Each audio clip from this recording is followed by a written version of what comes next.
Assalamualaikum warahmatullahi wabarakatuh. Perkenalkan, nama saya Muhammad Ali Rizky, NIM 201221115. Di sini saya akan sedikit memaparkan materi mengenai ketentuan halal dan haramnya makanan dan minuman. Nah, untuk yang pertama yaitu pengertian makanan dan minuman halal dan haram.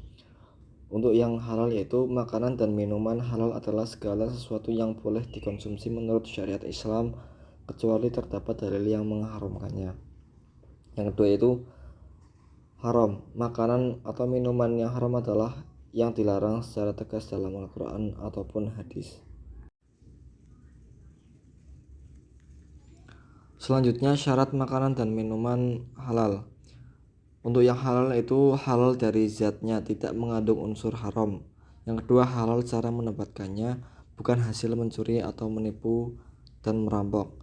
Dan yang ketiga, halal proses pengolahnya, tidak tercampur barang haram. At-Thayyib secara sesuai syariat, sehat, bergizi, bermanfaat, dan tidak membahayakan kesehatan. Selanjutnya yaitu jenis makanan dan minuman yang halal. Semua yang tidak diharamkan Allah dan Rasulnya. Makanan atau minuman yang baik, tidak kotor dan tidak menjijikan, tidak membahayakan kesehatan, akal, moral, dan akidah. Saya ambil contoh yang pertama yaitu untuk yang makanan halal itu seperti buah apel, nasi, daging sapi, daging kambing, dan lain-lain. Itu tidak mengandung barang-barang haram dan tidak kotor dan tidak menjijikan, serta tidak membahayakan kesehatan, akal, moral, dan akidah. Kemudian untuk manfaat mengonsumsi makanan atau minuman yang halal, yang pertama itu mendapat ridho Allah, menumbuhkan akhlak positif, menjadi sumber energi, menjaga kesehatan akal dan hati, membawa keberkahan dan ketenangan hidup.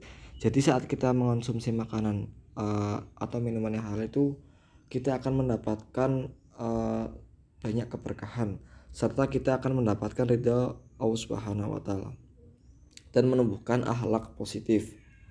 Kemudian untuk kesehatan kita juga terjaga dari akal maupun hati. Kemudian untuk jenis makanan dan minuman yang haram. Haram li zatihi, karena zatnya, seperti daging babi dan turunannya, darah yang mengalir, khamr, minuman keras, dan segala yang memabukkan termasuk narkoba. Untuk yang kedua, haram li ghairihi, karena faktor eksternal seperti bangkai, hewan mati tanpa disembelih sesuai syar'i, hewan yang disembelih tanpa menyebut nama Allah, dan makanan atau minuman yang tercampur dengan benda-benda haram. Jadi untuk jenis makanan dan minuman yang haram itu sudah tertera ya, untuk yang haram li zatihi maupun haram li ghairihi. Seperti contohnya itu daging babi, terus daging anjing, seperti biawak. Untuk yang minumannya seperti khamar, itu memabukkan ya. Jadi kita itu tidak boleh makan atau meminum barang tersebut yang sudah dilarang oleh Al-Quran maupun hadis. Kemudian akibat mengonsumsi makanan atau minuman yang haram, yang pertama yaitu amal ibadah tidak diterima, merusak jiwa dan kesehatan, membawa permusuhan, kebencian, dan menghalangi doa, kemudian menghalangi dari mengingat Allah. Jadi efek atau dampak positifnya kita mengonsumsi makanan atau minuman yang haram itu sangat berbahaya dari segi agama maupun segi kesehatan kita sendiri. Jadi amal kita itu saat kita beribadah itu tidak diterima. Seperti contohnya saat kita minum khamr itu kita tidak diterima selama 40 hari dalam beribadah. Kemudian sholat kita juga tidak sah, dan juga dari kesehatan kita itu dirusak sedikit demi sedikit apabila kita mengonsumsi makanan dan minuman yang haram. Jadi sangat banyak sekali efek negatifnya. Jadi sebisa mungkin kita itu tidak usah mengonsumsi barang-barang yang diharamkan.